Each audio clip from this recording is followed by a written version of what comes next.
Alrighty, good evening, everyone, and welcome to the Breakout Writer Series with Leila Chatti. My name is Xiao Zhou, and I'm a BMI fellow from China. I'm also a PhD student here at UNLV. It's my great honor to introduce to you tonight's event. Before we start, we would like to take a few minutes to acknowledge that the Black Mountain Institute operates from the city of Las Vegas, the traditional and unceded territory of the Nuuvi, or the Southern Paiute people. We encourage everyone in the space to engage in shared stewardship of the land, continue learning about indigenous peoples who work and live and are still living on this land since time immemorial, including the Las Vegas Paiute tribe and the Moapa Band of Paiutes, and about the historical and present realities of colonialism. Now, for tonight's event, let me first say thank you to our very special guest, Leila Chatti, and our moderator, Katie Mckenzie. And thank you all to the attendees in Vegas and Reno and beyond for joining us today.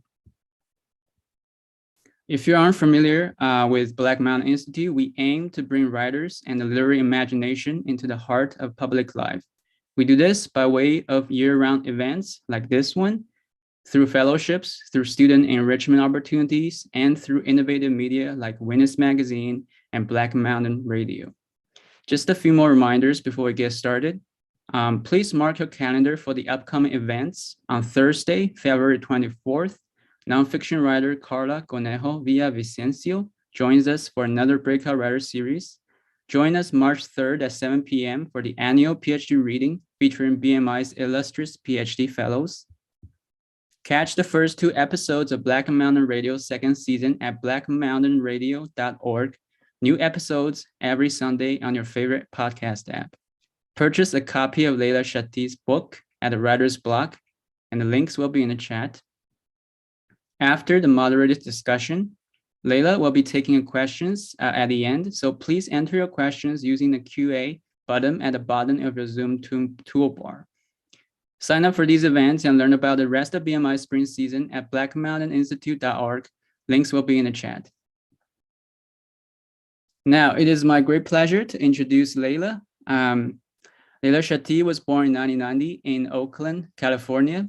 A Tunisian-American dual citizen, she has lived in the United States, Tunisia, and southern France. She holds a BA from the Residential College in the Arts and Humanities at Michigan State University and an MFA from the North Carolina State University, where she was awarded the Academy American Poets Prize.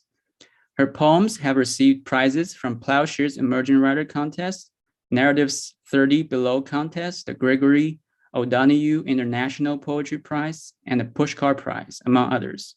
She currently serves as the consulting poetry editor and the Raleigh Review and teaches at the University of Wisconsin-Madison, where she is the Mendota Lecturer in Poetry. Now, moderating this conversation tonight is Katie Mckenzie. Katie is an MFA candidate at the University of Nevada, Las Vegas. Her work has appeared in Neon Dreams and Unincorporated. She is the managing editor of the Interim Poetry Magazine. Now, please help me welcome Leila Chatti and Katie Mckenzie. Hi everyone.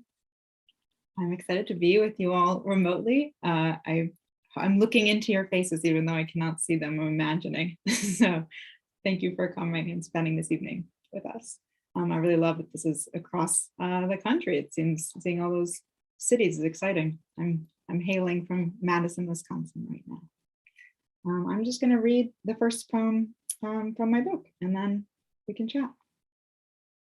So this poem is titled Confession, and there's an epigraph from the Quran when Mary's giving birth. She says, "Oh, I wish I had died before this and was in oblivion, forgotten." Truth be told, I like Mary a little better when I imagine her like this, crouched and cursing, a boy god pushing on her cervix.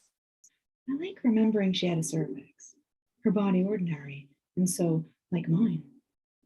Girl sweat lacing rivulets like veins in the sand, her small hands on her knees, not doves, but hands, gripping, a palm pressed to her spine, fronds whispering voyeurs overhead.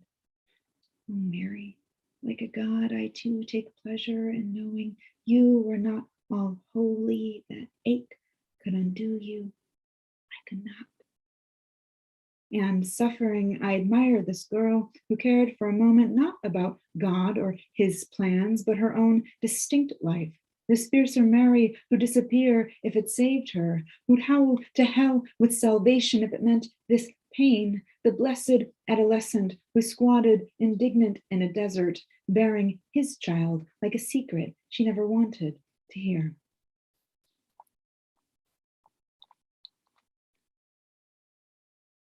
Thank you, Leila. That was beautiful. Thank you. First, I just want to say how powerful and influential your book is. When I read it, it was very moving, and I want to thank you for your beautiful poetry. Thank you. And congratulations on winning the Bliske Prize. Is that right pronunciation?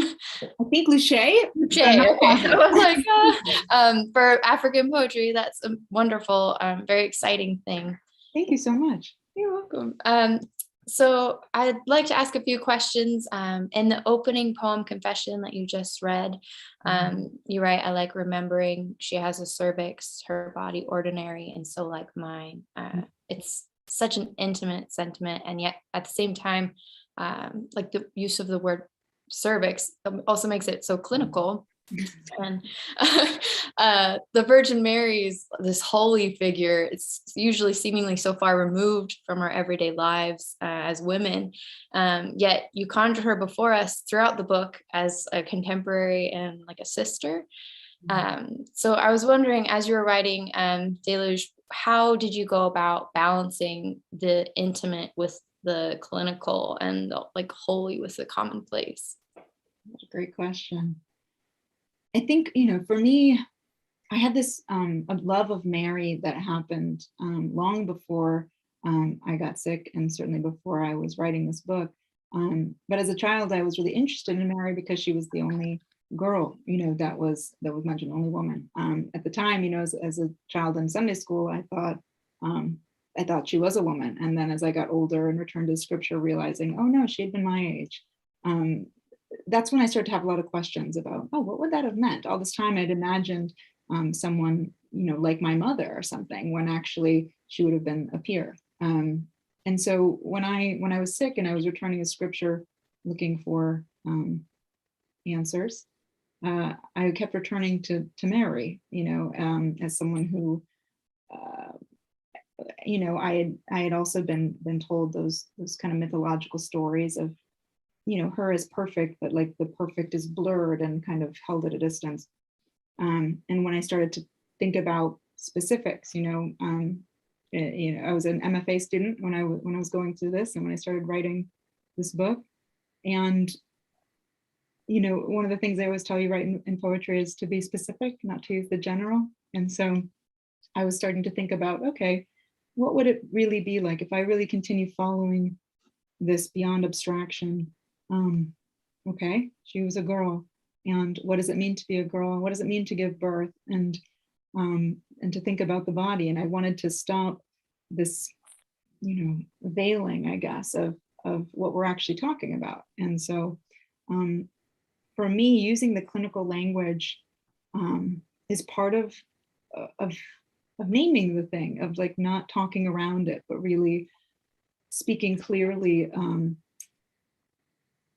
about our experiences as people with bodies. I think so much of shame is comes from not saying something, and certainly with so much of my experience with illness, I would give these vague answers to teachers or employers or things like that about why I was out, or why I was absent, because it was shameful for me to name the specifics of my illness. I was ashamed. And so in writing this book, I wanted to be very clear what I was talking about, both with my body and with the body of Mary, to show that the humanness. I think when we talk about these specifics, it highlights the fact that we are human beings.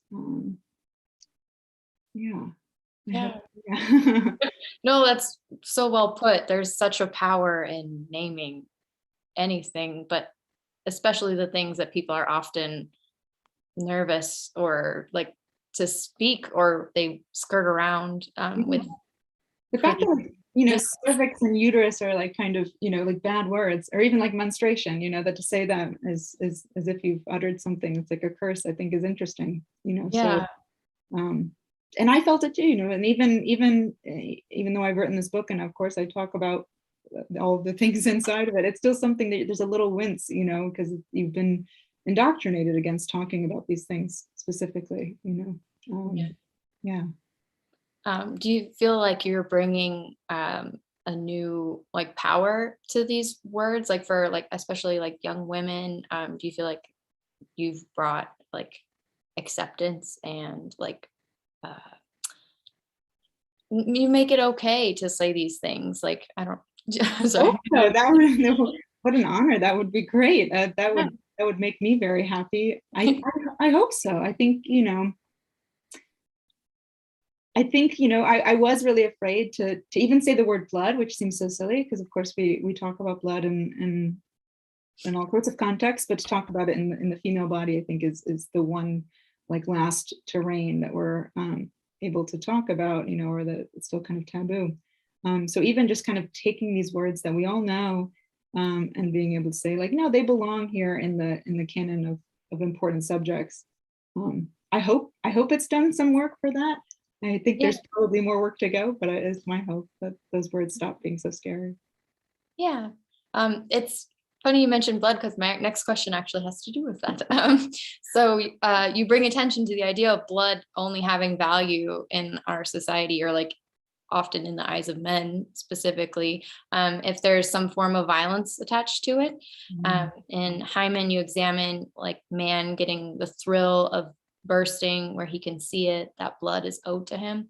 And that as a woman, the only blood that is the only blood worth anything. And I wonder if you could speak a little bit on your view of societal aversion to menstruation, like then specifically the nonviolent side of bleeding. Why is it that birth is revered, but then like natural processes, which are part of that system, are shamed?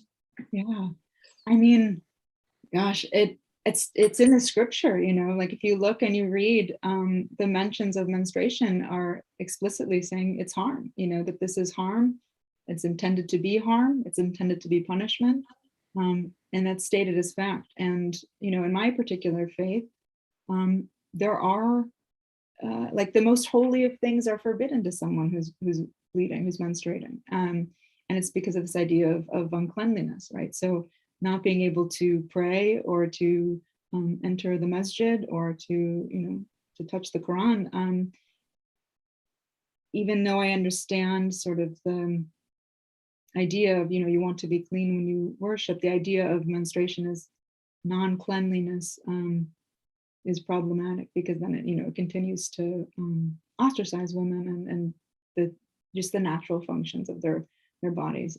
So I think there's such a long history of really fear. And some of me wonders if it's just because obviously the female body can do some pretty extraordinary things, and I think then there of course wants to be a control over those things, and so one way to do that is to make it all very quiet, and you have to only sort of show what we want to show.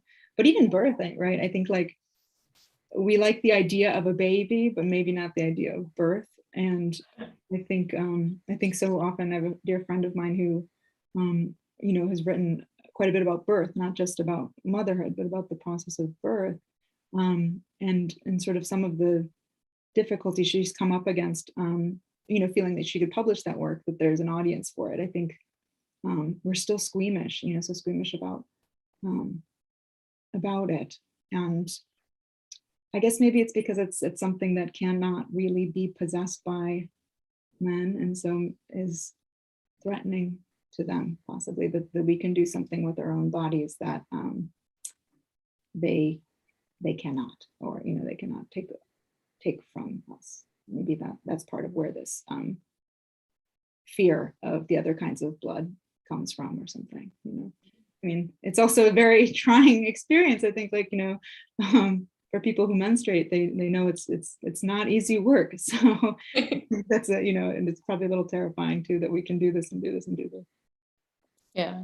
Yeah, it's a very powerful thing. And I think bringing that language into the everyday, making it less scary, less shameful, is probably the one step towards men understanding it a little bit more, maybe. But yeah, like, it's very powerful to think about birth as creation, and yeah, it's something that not everyone gets to experience, like men don't get to experience. So um you write with such love and tenderness about an experience, your illness, that must have been fraught with a lot of uncertainty and doubt and fear at times. And those themes also come through in the book. But I was wondering if how you found yourself coming to the page with these experiences. Were they always written bearing the tenderness and love that they have now, or did that develop over time as the poems developed? Oh, wow, what a question. Yeah, it's interesting to think about. So the earliest poems of this book I wrote while a graduate student, because this illness at the center of it was happening at the same time that I was doing my MFA. So when I was learning how to write poems, I was also sick. I was in it. Like, I would go quite literally from workshop to the hospital, see my doctor. So when I was having to write all these poems for workshop, of course, like, what was most pressing on my mind was this experience that I was living through. And I would say that those earlier poems were much more clinical. Like, they very much were rooted in kind of the medical and bodily experience, because that was so urgent and present. And I had my surgery that kind of is talked about at the end of the book, or I guess kind of the last third of the book, 2 days after my thesis defense. So I had this thesis, and then I went and had the surgery, and then I was on bed rest until my graduation. And then after graduation, that's when I went to France, and I went to France to get a little bit of distance, because I'd been, very overwhelmed by the whole experience. And, they had been under the assumption that it was cancer. So I was seeing an oncologist, and to be told that it was not cancer and that actually it would be okay was a blessing, but also very bewildering, because I'd been kind of bracing for 2 years. Yeah. So once I was able to get away, to go physically far, and then kind of quiet everything down enough to be able to sort of tap into myself and sort of process, that's when I think the poems got more searching. I don't know, searching internally, and also searching toward God to understand kind of what had happened. So there was like an intensity when I was in it of just real desperation, and just like the ever presence of the body, because I couldn't really stop. I was in pain all the time. I was bleeding all the time.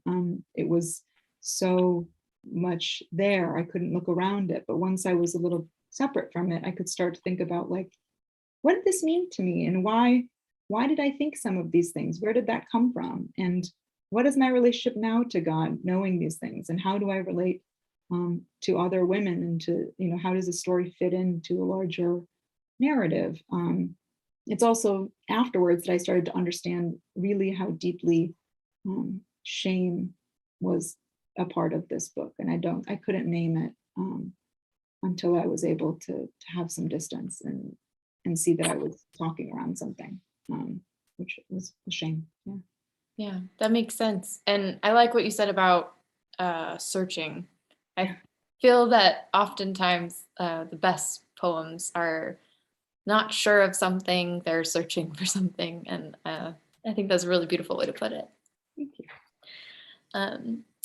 one of the things I did want to talk about is you do quite a bit of work with etymology, especially in a raw. How do you feel about words like defensiveness, weakness, imperfection, and blemish evolving into woman in multiple languages?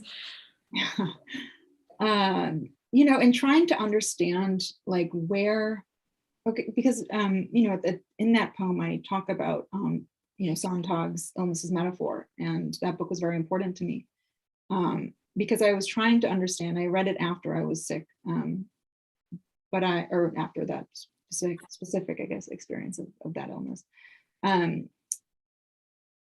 When I was in it, even though I was, you know, largely secular, like I am a person of faith, but living my life in a way that's leaning more secular than not, that I had this real belief that I was being punished by God, that I had done something wrong.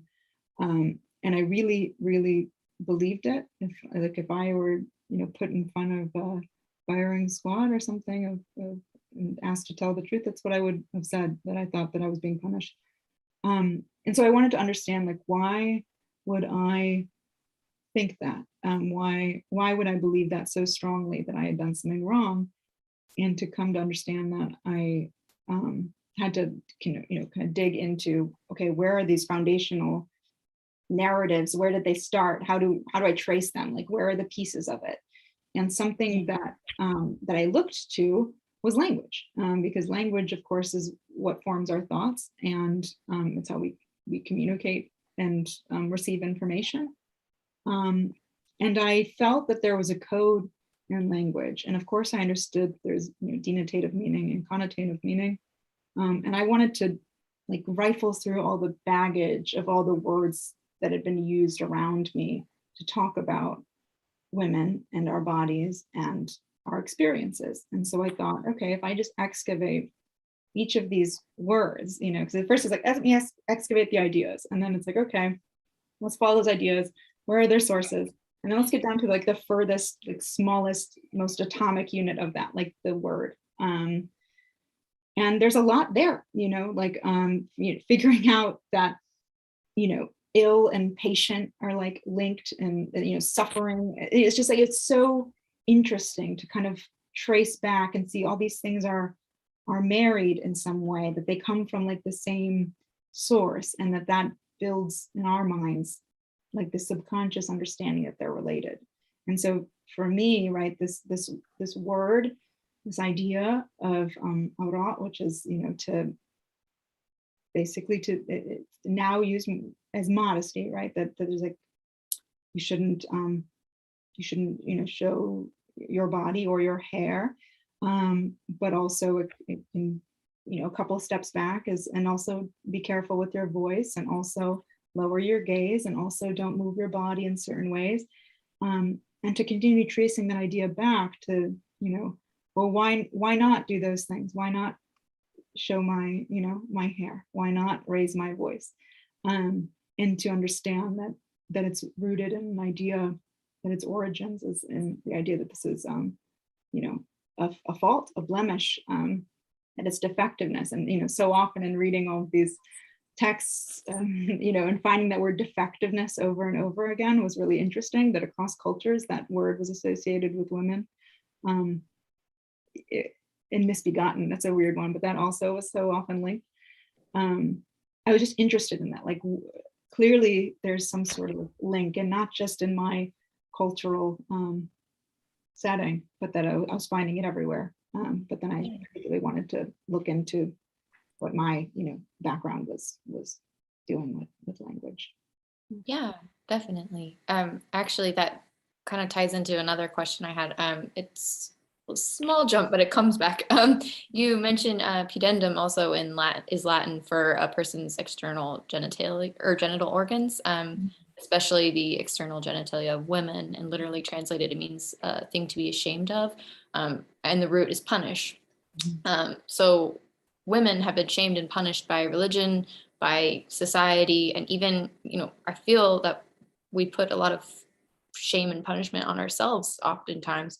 And I was going to ask how you navigate systemic shame and punishment when it's woven into the very fabric of language. But I think you kind of answered that. You like have been tracing it, but is there anything else that you feel like, do you feel like using these words that have negative connotations or like further back, like in the etymology of the words, you know, kind of more shameful or harmful views towards women? Do you think that kind of reclaiming those words is a step in the right direction, or?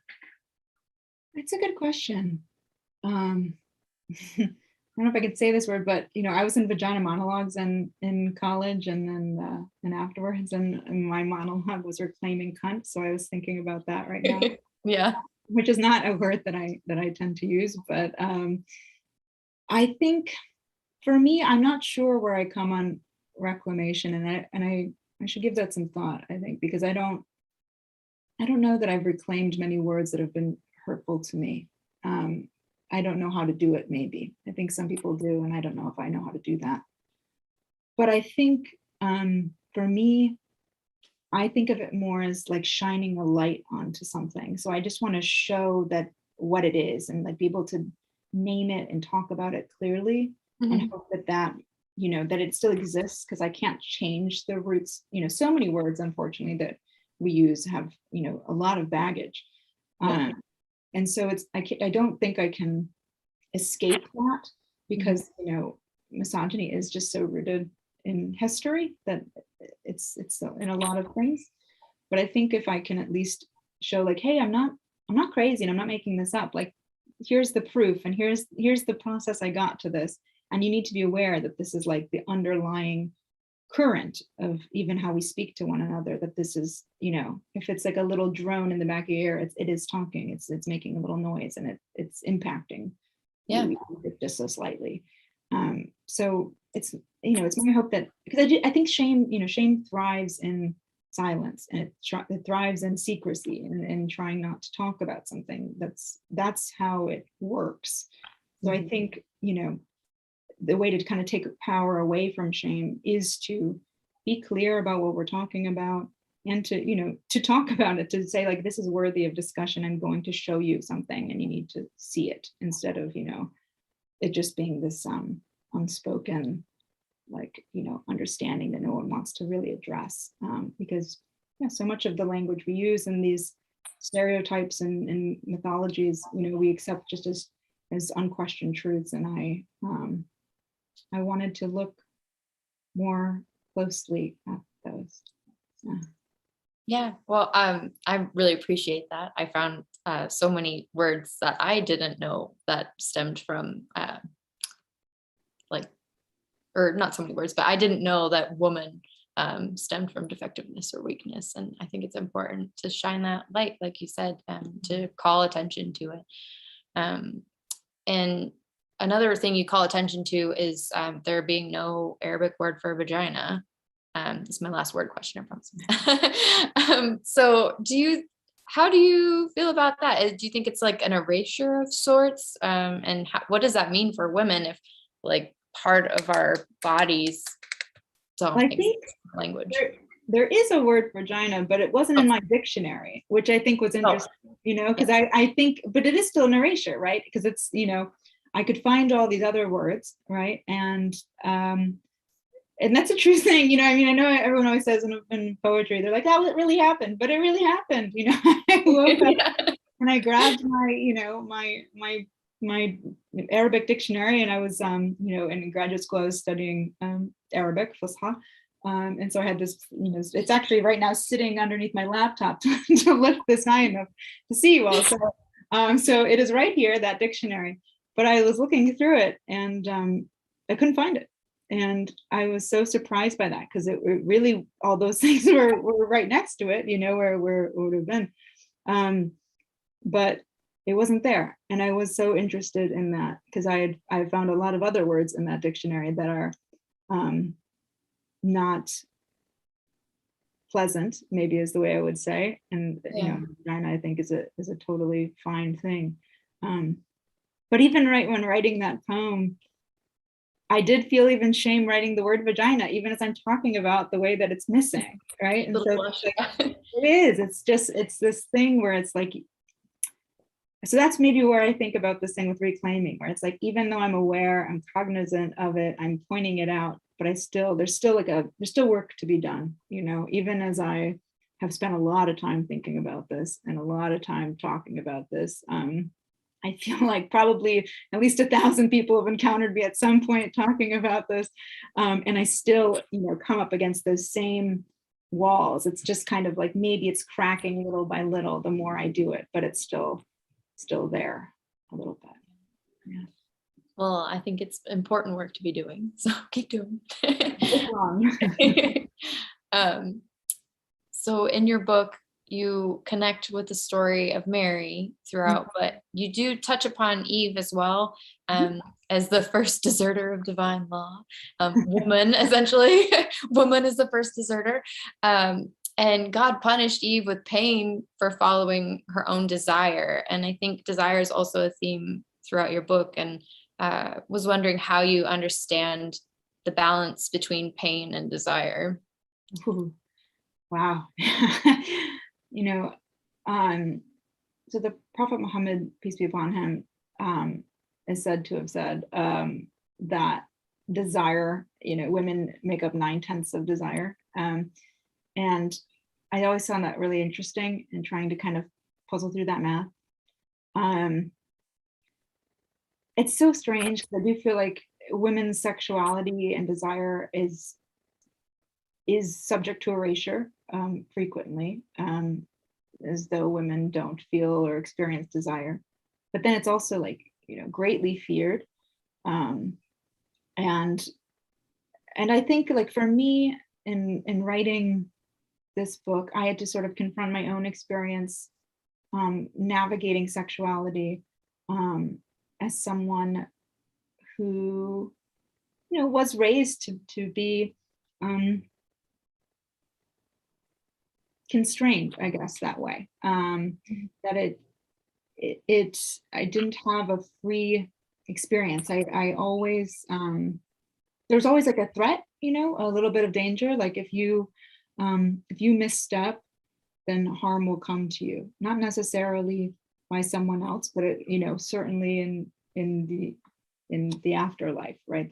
That there's certain rules, especially for girls and women, about how you use your body, how you hold your body, what other people think of your body.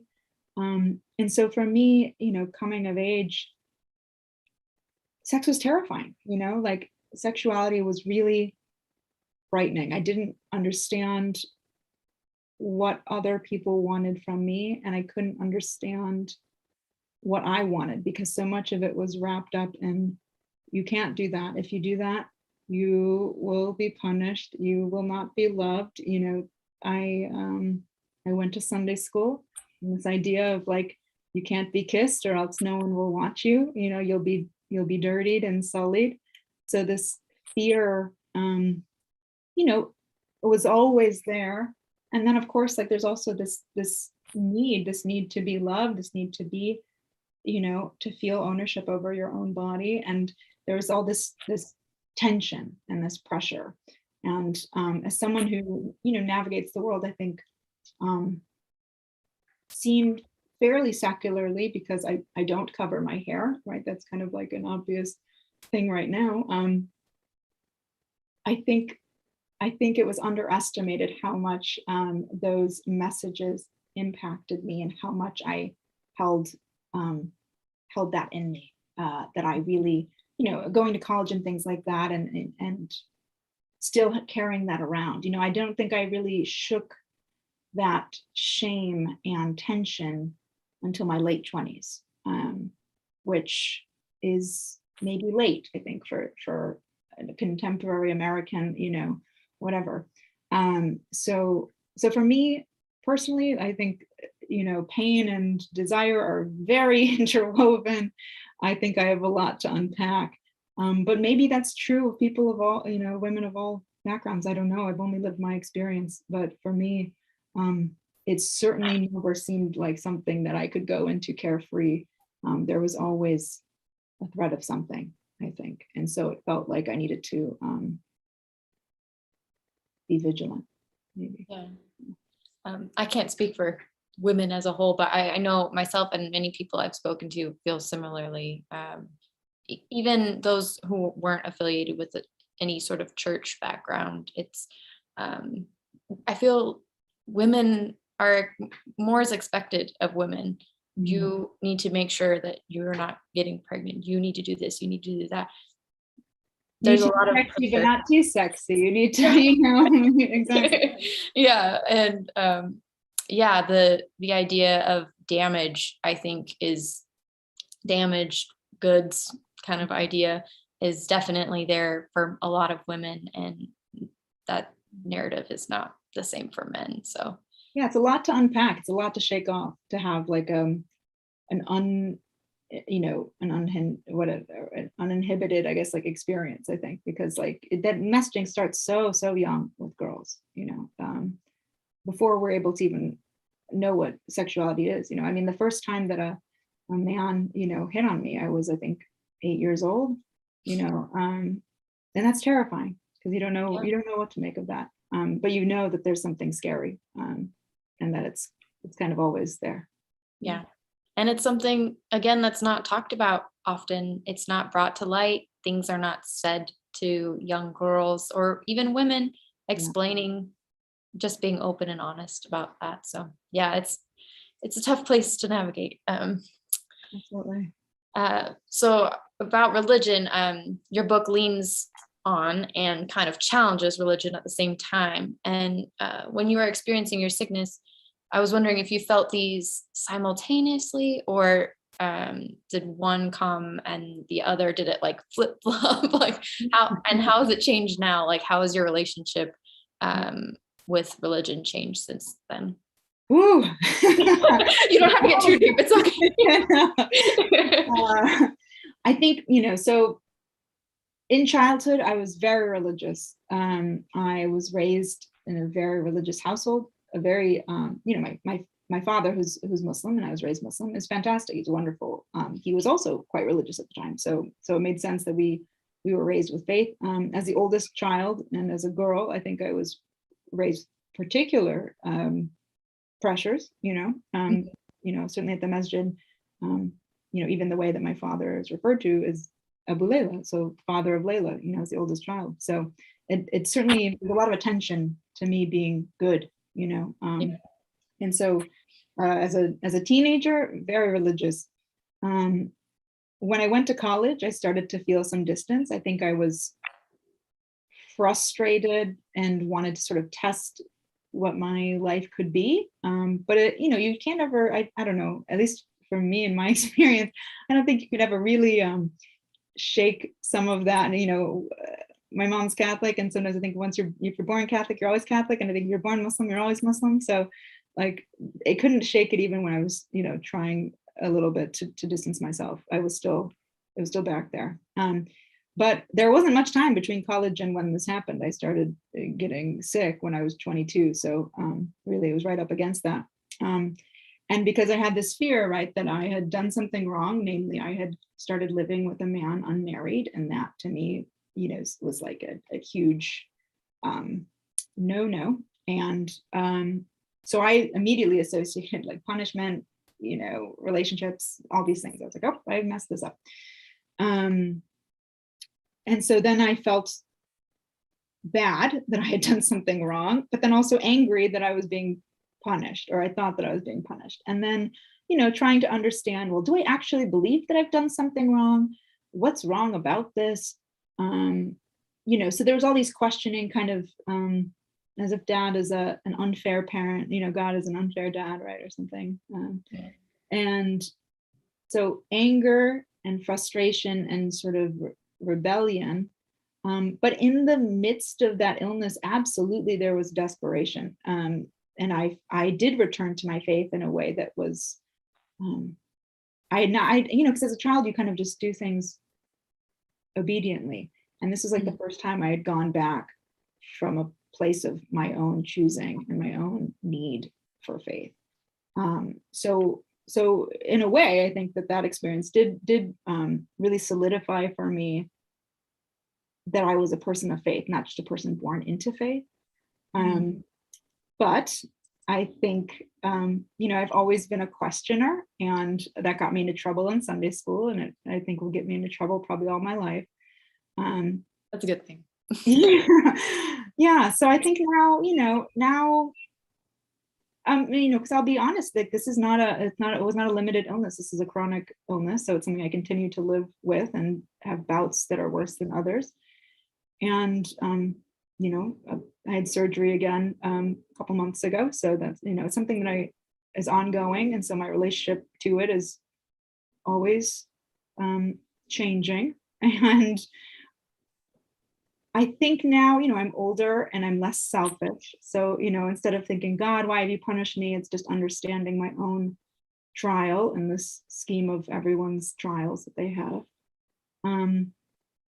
So I would say that we're probably on good terms, God and I think, I think so. I think we've worked through some things, or I have on my own. But it took, I would say in terms of writing the book and in that experience of illness, it really did vacillate, to extremes. Like I would be very angry with God, and the next, moment, desperately want to pray and sort of beseeching, So I think it was an intense, volatile relationship where I felt a lot of things, and now I would say it's much more mellow. I think I've reached a place of ease and understanding my own version of my faith. I think everyone has to find their own set of things that works for them. Yeah, it's like the calm that comes after the storm. You're like, all right, here we are. This is where I'm meant to be. Yeah. Tussle, and then now we're here. So.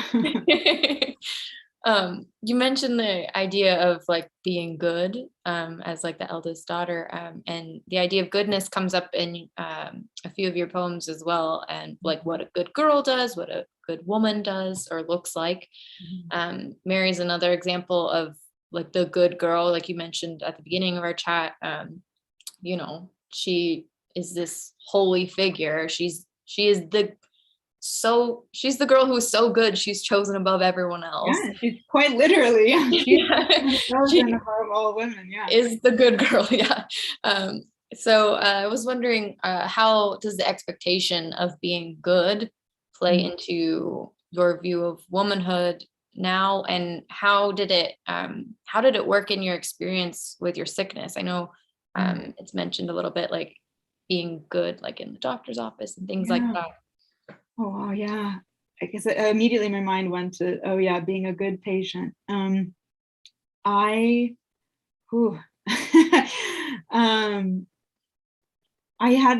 had two surgeons that I saw. The first one that I saw, there's a poem about it, The Handsome Young Doctor, that one, where the first surgeon I saw was extremely condescending.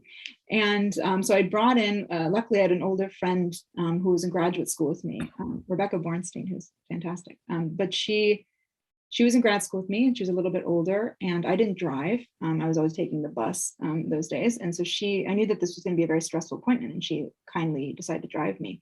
And so she came with me to this appointment, thank God.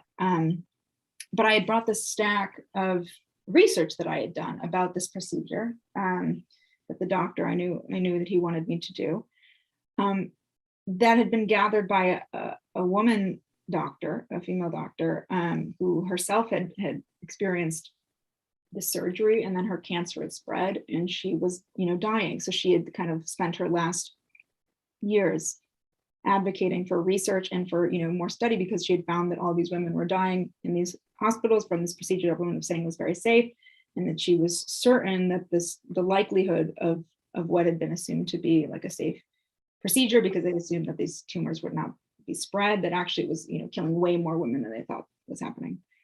So I had found all this research, I brought it, printed out, and the doctor had said, well, you're a smart one, aren't you?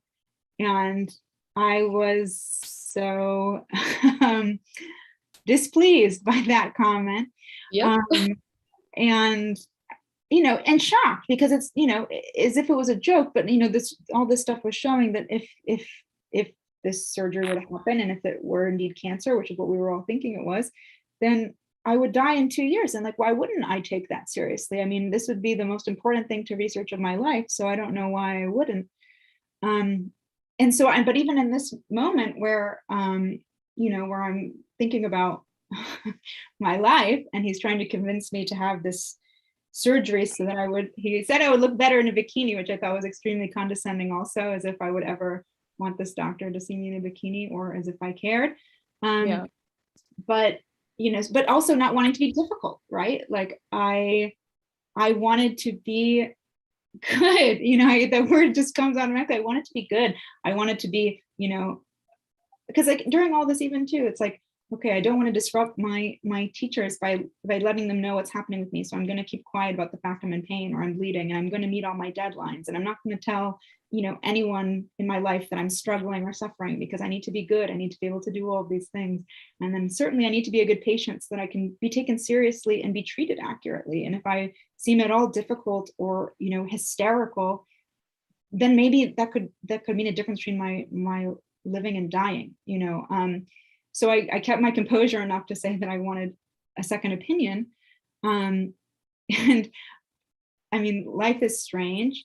That weekend, the FDA banned that procedure. So I had good instincts. So they don't do that anymore. But I did go see another doctor, and that surgeon immediately confirmed me, like, I cannot believe anyone would recommend you have that surgery. That's so dangerous. And that experience for me of having a doctor take me seriously and collaborate with me instead of kind of pushing my my concerns aside, that was so empowering to me. And I'm so grateful for that doctor. And I wish that was not a rare experience, in my medical treatment. I would say, unfortunately, probably encountered more of the first kind than the second. But there is this idea that if I'm not good, no one will take care of me. So I need to both be polite and somehow also firm enough to get what I need, and also smart enough to figure it out, and balance all of these things so I can be an agreeable patient, basically. Goodness, it's hard. Oh my goodness. Well, I'm glad that it worked out. But yeah, I think another thing in that list might be persistent, pushing for what you need, even while being good and kind and agreeable. I think a lot of women experience doctors not taking them seriously, or their pain seriously, or their ideas, anything, and that's a very difficult place to be put in. When I first went to the emergency room, the doctor asked me if I was sure it wasn't my period, and I was like, "Are you kidding me?" I'm 22. I don't think so. As if this is my first period. I was like, "Oh, I've been hemorrhaging blood for 7 hours." I know the difference. I don't know. It is something to constantly be doubted, to have your intelligence and your sense of reality just questioned all the time, is unpleasant. And it was, the first time I was really coming into that, fully in my face, because I'd always been, a smart child, and I felt taken pretty seriously as a student and things like that. But wow, yeah, that was a big blow to realize oh no, some people really don't think that I'm worth anything or that I don't know anything, that's a hard thing to be faced with. Yeah. And I feel oftentimes doctors, they don't even think that, they think you matter in their head, but then they treat you as though you don't, that they know better because they're a man and they're a doctor, so they know more than you, that kind of thing. And what they think your priorities are not always what match up with your when I first was seeing I was in California at the time before I started graduate school, and the doctor at the time was telling me I should not go to graduate school and try and have a baby, and that's what I should be doing. I was telling this to my boyfriend at the time, to convince me. And I was like, well, you don't even know if I want to stay with this boyfriend. And we're not, what about my agency? What about what I want? I don't want to have a baby right now. I want to go to graduate school. It's just like this. And then, the doctor, of course, worrying much more about like the state of my body in something scanty, whatever, instead of like me living. I mean, like, it's just like these ideas of like, this is what she must prioritize. It's just like what her body is useful for, as opposed to like, what do I want to do as a human being with my life that my body helps me get to, I guess, so I think, I do think that they probably, they want to make sure that I'm well, I guess, or maybe they think of some of it as like a puzzle or something that needs to be solved, but not always listening to, to me as an individual instead of an idea. Yeah. So I want to thank you for your poetry and generosity and vulnerability. And I very much enjoyed our conversation about what it is to be a woman and your lovely book. And I'd like to open it up for some of our listeners for some Q&A. Let's see. Oh, okay. First question. Could you suggest some writing prompts or methods or approaches through which to navigate the uneven spaces between the corporeal and the abstract? Ooh, wow. Yeah. Ooh, some writing exercises. Well, I don't know if this is an exercise, but one of the first things I would say is absolutely get a list of terms. Something that I do, I'm looking at it right now, is I always, whenever I'm working on a project, I have like a piece of paper that I write all of the language that I want to make sure makes it into the book, or that I need to at least have in my brain as I'm thinking about it. So I'll write it down, because I think when we're writing, so often we're reaching for language we've heard before, which unfortunately is usually not going to be specific, especially if it has to do with, the body or things like that. That's not usually the language we use. We talk around it with euphemisms. So it's not going to be like necessarily readily there. So I think getting it within view, I usually have it either above my computer where I write or to the side so I can glance at it. So it's kind of frequently there. I think generally in terms of writing concrete versus abstract. And so I think of the body, the corporeal body, as being concrete. I've heard a rule before, like for every abstraction, you have 3 concrete details.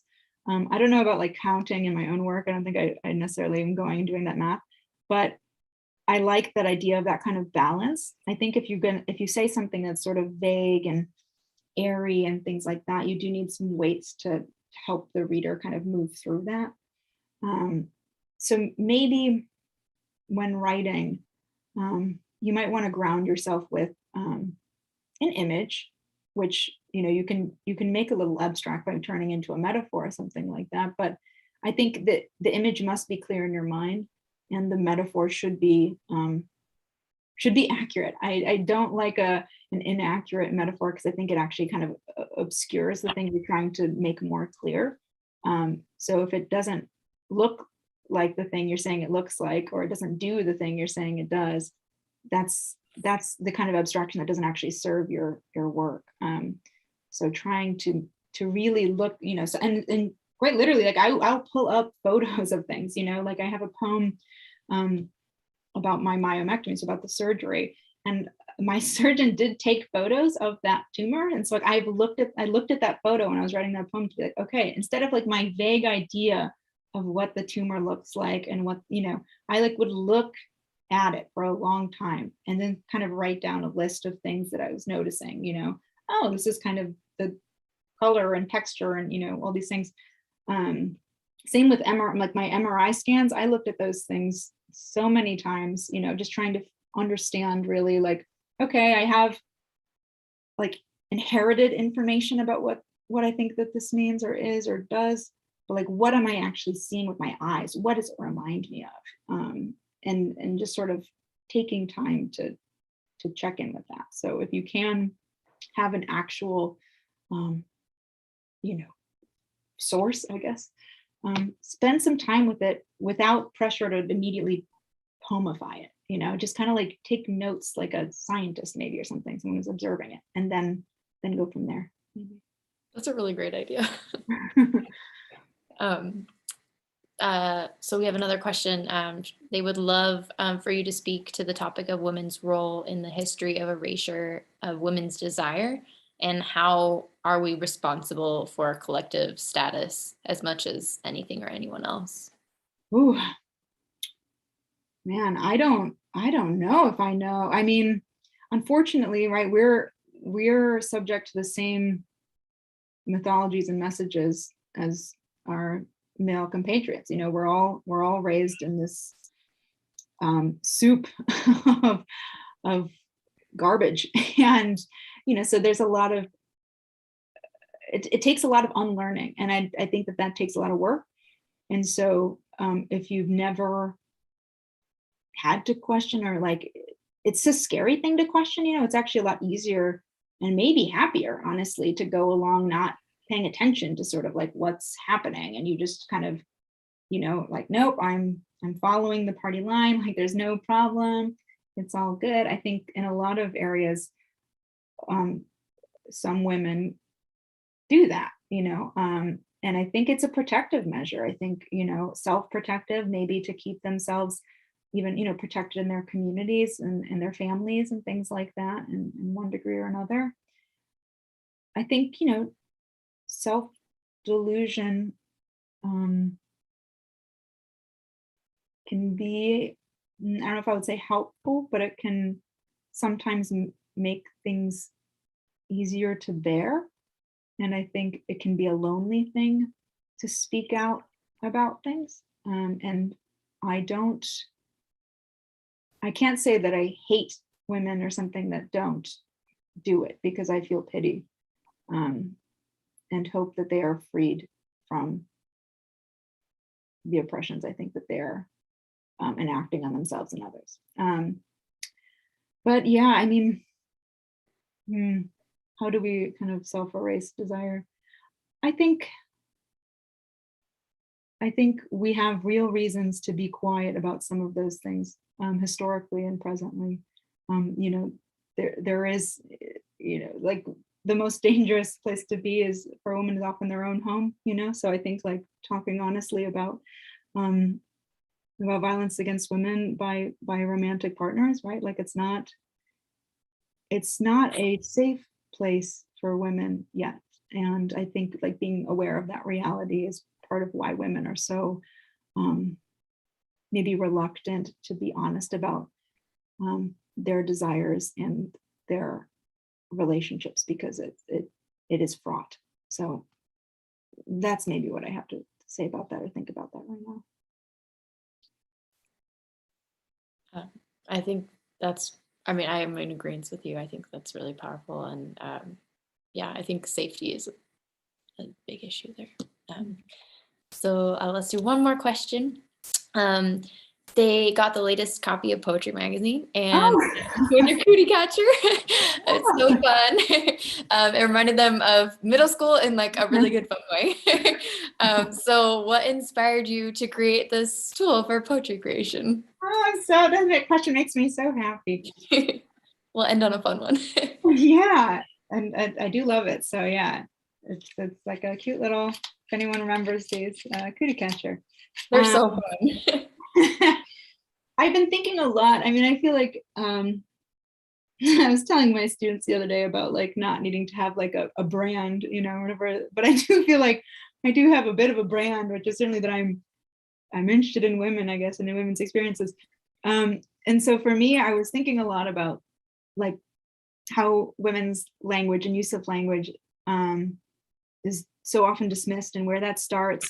And I was thinking about childhood, and I was thinking about, as a girl playing with words in ways that were fun. And, for me, the first thing I thought about was a cootie catcher, and even saying the word cootie catcher feels like very liberating in a way. I recently was giving a talk and I talked about the cootie catcher. But it feels like, oh, I'm a grown woman saying the word cootie catcher. Like it just is like a playful thing. But I thought about it, and it's like, it's such an interesting, creation. And girls are so often, were making these things out of paper, and I think about like the very intricate like notes we would pass, right, where you fold it into like a bunch of a heart or like with little yeah. And that's like, you know, it was like, okay, well, I'm gonna write down these things and I'm gonna like, you know, origami this thing and then I'm gonna chuck it at my friend. And I don't know. So I wanted to kind of, I guess maybe that is sort of a reclamation, is thinking about the cootie catcher and being like, you know what, it's a cool form. What would happen if I made this into a poem? What if I take this idea of like, you know, it is using language, and you know, there's like the, you know, whatever, the wish or the secret thing that goes on in the fortune. I was like, well, I don't know, I want to make a poem. I just always want to make a poem, but I wanted to do something that like, you know, celebrated what I think of as a very feminine, you know, early proto-feminine or whatever text device. And so, yeah, for me, that was a cootie catcher, and I wanted to see if I could do it. I think it's fun. I want to also make it serious, right? The ideas and worlds of girls are serious things. And, you know, being able to publish that in a magazine like Poetry Magazine did feel good. You know, hopefully that's maybe a little win for all the adolescent girls out there. Yeah. Well, I think it brings a lot of joy, and I definitely feel giddy thinking about it. I'm like, oh, yes, I love that so much. Yeah, thank you so much, Leila. It's been wonderful talking with you. Really appreciate your time and your poetry. Thank you so much. And thank you all for being here. We're spending the evening together. This is great. I had a good time. Yeah. Alrighty, that's been a wonderful and fun discussion. Thank you all. Thank you, Leila, especially for coming tonight and joining us. And thank you, Katie, for your wonderful moderation. Thank you all for joining us from Vegas, from Reno, and from beyond. Please consider supporting Leila by purchasing his poetry book, Deluge, from our friends at Writer's Block. And there will be links in the chat. And have a wonderful night. Thank you and good night.